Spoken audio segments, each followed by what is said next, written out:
नमस्कार दोस्तों, आप देख रहे हैं 4 PM महाराष्ट्र और मैं हूं मयूर परीख। दोस्तों, अगर मैं आपको ये कहूं कि स्वतंत्रता दिवस के मौके पर भारतीय जनता पार्टी के पॉलिटिकल पार्टनर्स दाऊद इब्राहिम के व्यापारिक रिश्ते यानी कि पार्टनर के साथ में मिठाइयां खिला रहे थे और खा रहे थे, तो आप क्या कहेंगे? क्या आप मेरी बात मानेंगे या नहीं मानेंगे? दोस्तों, जिसे दाऊद इब्राहिम का पार्टनर कहा जाता है, मैं नहीं कहता हूं, यह भारतीय जनता पार्टी ने ही आरोप लगाए हैं नवाब मलिक पर। बीजेपी के प्रवक्ताओं ने, नेताओं ने प्रेस कॉन्फ्रेंस कर एनसीपी के नेता नवाब मलिक को दाऊद इब्राहिम का अंडरवर्ल्ड का, डी गैंग का फाइनेंशियल पार्टनर बताया। लेकिन कुछ ही घंटे पहले हमने ये देखा कि बीजेपी के अलायंस यानी कि एनसीपी अजीत पवार फ्रैक्शन के नेता नवाब मलिक के घर पहुंचे और उन्हें मिठाइयां खिलाई और उसका फोटोग्राफ भी ट्विटर पे डाला। आइए सबसे पहले मैं आपको वो फोटोग्राफ दिखाता हूं। ये है वो फोटोग्राफ, ये दूसरा फोटोग्राफ जिसमें राष्ट्रवादी कांग्रेस पार्टी के तमाम नेता दिखाई दे रहे हैं। ये तीसरा फोटोग्राफ, सुनील तटकरे मिठाई खिला रहे हैं और प्रफुल्ल पटेल स्माइल दे रहे हैं। ये चौथा फोटोग्राफ, प्रफुल्ल पटेल खुद उन्हें मिठाई खिला रहे हैं। दोस्तों, ये सारे के सारे जो फोटोग्राफ्स हैं वो खुद एनसीपी पार्टी ने अपने ऑफिशियल ट्विटर हैंडल से ट्वीट किए हैं और कहा है कि एनसीपी के कार्यकारी अध्यक्ष, राष्ट्रीय कार्यकारी अध्यक्ष प्रफुल्ल पटेल, प्रदेश अध्यक्ष सुनील तटकरे, वरिष्ठ नेता नवाब मलिक के निवास स्थान पे उनसे मिलने पहुंचे। इसी के साथ महिला प्रदेश अध्यक्ष रूपाली चाकणकर, युवक प्रदेश अध्यक्ष सूरज चौहान, मुंबई विभागीय कार्याध्यक्ष नरेंद्र राणे, प्रदेश प्रवक्ता संजय तटकरे और मुंबई विभागीय समन्वय समिति के अध्यक्ष संतोष दुवाड़ी, ये सभी कोई यहां पर मौजूद थे। कुल मिलाकर नवाब मलिक के जेल से बाहर आने के बाद अजीत पवार गुट के नेता नवाब मलिक से मिलने उनके घर पहुंचे, उनका हालचाल पहुंचा। तो क्या अब नवाब मलिक भी बीजेपी की लॉन्ड्री में साफ होने जा रहे हैं अजीत पवार को अपना समर्थन देने के बाद? इस मीटिंग के क्या पॉलिटिकल मायने हैं? क्या इस मीटिंग की वजह से बीजेपी की छवि महाराष्ट्र में और भी मलिन हो रही है? इस पूरे विषय पर विस्तार से बातचीत करने के लिए आज हमारे साथ वरिष्ठ पत्रकार प्रसाद काथे जी जुड़े हुए हैं। प्रसाद काथे जी महाराष्ट्र के जाने माने टेलीविजन पत्रकार हैं। बहुत लंबे समय तक वो एनडीटीवी में काम कर चुके हैं। इस समय जय महाराष्ट्र, ये महाराष्ट्र की लीडिंग न्यूज चैनल के एडिटर इन चीफ हैं। प्रसाद काथे जी, 4 PM महाराष्ट्र में आपका स्वागत है। एक सीधा सवाल यह है कि इस मीटिंग के क्या मायने हैं, इसका क्या अर्थ निकाला जाए? देखिए, नवाब मलिक जेल से रिहा हुए हैं, वो जमानत पर हैं। केवल 2 महीने की उनको जमानत मिल चुकी है। जमानत लेते समय उन्होंने ये बयान दिया या फिर ये बात कही है कि उनकी 2 में से केवल 1 किडनी काम कर रही है और 1 किडनी जो इस समय काम कर रही है वो भी केवल 60% काम कर रही है। तो 60% किडनी के कार्यरत रहने वाला ये व्यक्ति जेल से जब निकला तो वह बेहतरीन तरीके से उसके बाल डाई हुए हैं, उसकी दाढ़ी ठीक तरीके से कटी हुई है। हाँ, वजन थोड़ा सा कम जरूर हुआ है, लेकिन फिर भी वो चेहरे पर एक तरीके से रिलैक्स होने की रौनक तो दिखी। तबीयत सुधारने के लिए वो कोशिश कर रहे हैं कि अभी वो तबीयत जल्द से जल्द सुधर जाए और 2 महीने की जमानत के बाद एक बार फिर से वही कहानी शुरू हो जाएगी जो छगन भुजबल के साथ हुई थी। आपको याद है छगन भुजबल भी इसी तरीके से जेल से अपनी स्वास्थ्य के संबंधी कारणों को लेकर रिहा हुए और उसके बाद एकदम तेज-तर्रार तरीके से महाराष्ट्र की सरकार में मंत्री ही बन गए उद्धव ठाकरे के मंत्रिमंडल में। अब जब आपने बात छेड़ी है वो बहुत ही गंभीर बात है, वो इसलिए है क्योंकि नवाब मलिक भी अब इस समय के मौजूदा स्थिति में ठीक-ठाक तरीके से लोगों से बात करते दिख रहे हैं। उनके घर पर उनके समर्थकों का तांता लगा हुआ है और उन समर्थकों के बीच में अजित पवार गुट के लोग भी पहुंच चुके हैं।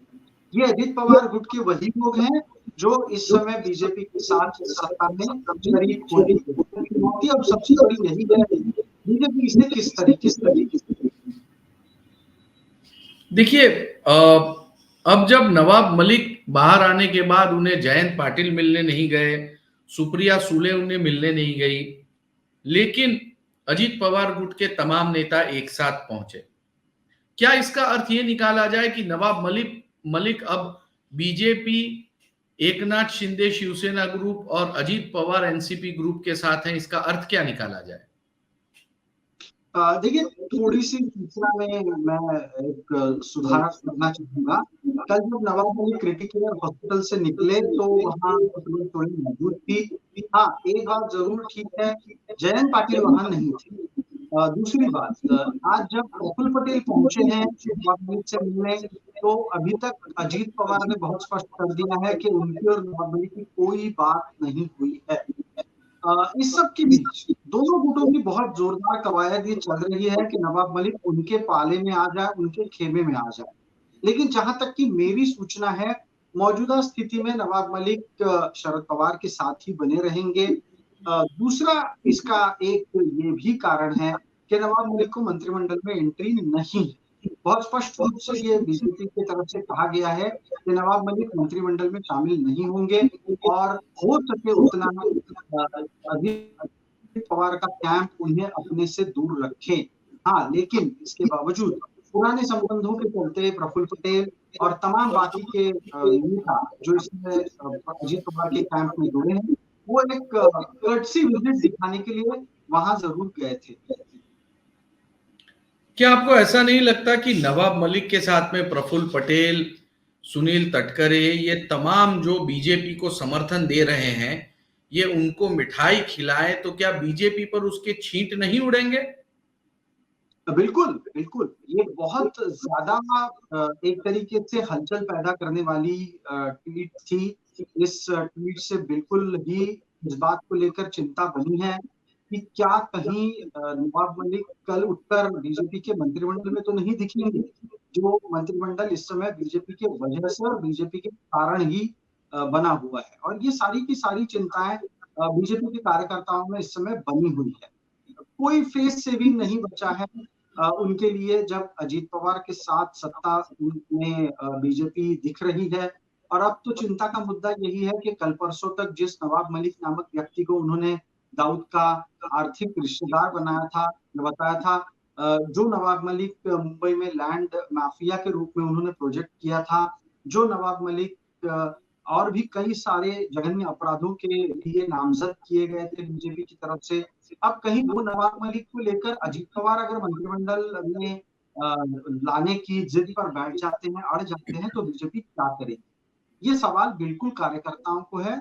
पसोपेश में कार्यकर्ता इसलिए है क्योंकि बीजेपी का कोई भी कार्यकर्ता नवाब मलिक को लेकर कोई खुलासा कार्यकर्ताओं के साथ कोई भी नेता कार्यकर्ताओं के साथ संवाद नहीं कर रहा और इस वजह से कार्यकर्ताओं के बीच का बीजेपी के कार्यकर्ताओं के बीच का संभ्रम बना हुआ है।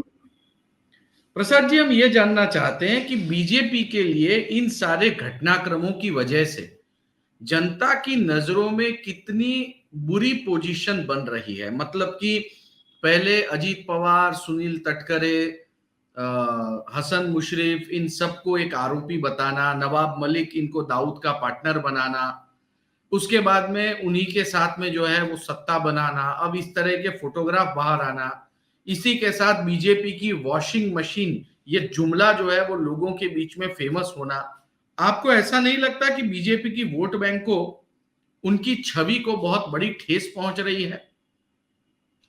देखिए इस समय जो बीजेपी की वोट बैंक है वो बेहद सहमी हुई है।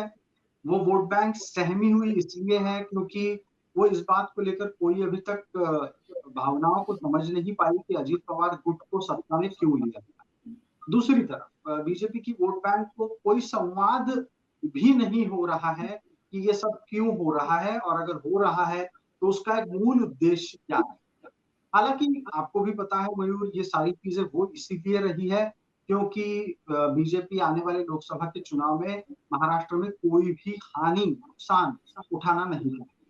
लेकिन जो एक आम वोटर होता है वो इतना मैच्योर बिल्कुल नहीं होता कि वो सटीक तरीके से राजनीति में बिटवीन द लाइन्स समझ सके। वोटर तक इन बातों को ले जाने के लिए बीजेपी को एक सरल संवाद की जरूरत है। उन्हें बताना होगा कि क्यों अजीत पवार कैंप को साथ जोड़ा गया है, शिंदे के रहते हुए अजीत पवार कैंप को साथ लेने से क्या भला होने वाला है। और तीसरी बात ये जरूर बतानी होगी कि क्या बीजेपी नवाब मलिक को मंत्री बनाएगी या नहीं बनाएगी। जो भी चीज हो वो उन्हें संवाद के रूप में जनता तक ले जानी होगी। अगर ये नहीं करेगी तो बिल्कुल वोटर डिस्टर्ब है, और वो डिस्टर्ब वोटर आने वाले दिनों में नुकसान पहुंचा सकता है। जी, बहुत बहुत शुक्रिया, आप इस शो में जुड़े और हमको आपने डिटेल में सारी बातें बताई। तो दोस्तों, बीजेपी के लिए चिंता पैदा करने वाले जो फोटोग्राफ्स हैं वो आज एनसीपी पार्टी ने ट्वीट कर दिए, जिन्हें कल तक बीजेपी दाऊद इब्राहिम का पार्टनर बता रही थी। आज उन्हें अजीत पवार कैंप के नेता मिठाई खिला रहे हैं। बीजेपी के नेता आखिर किस मुंह से जनता के पास जाएंगे, क्या बात बताएंगे, और संस्कार, चरित्र और नेशन फर्स्ट का दावा करने वाली भारतीय जनता पार्टी इस पूरे कांड की वजह से अपने जनता को, अपने वोटर्स को क्या सफाई देगी, ये देखना आने वाले दिनों में बेहद दिलचस्प होगा। दोस्तों, आपको आज का ये शो कैसा लगा, कमेंट कीजिए। आप क्या मानते हैं, इस तरह के फोटोग्राफ से बीजेपी को कितना नुकसान होगा? अपना आकलन भी कमेंट में बताइए। वीडियो पसंद आया हो तो लाइक करें, दोस्तों के साथ शेयर करें और चैनल को सब्सक्राइब करना ना भूलें। बहुत बहुत धन्यवाद।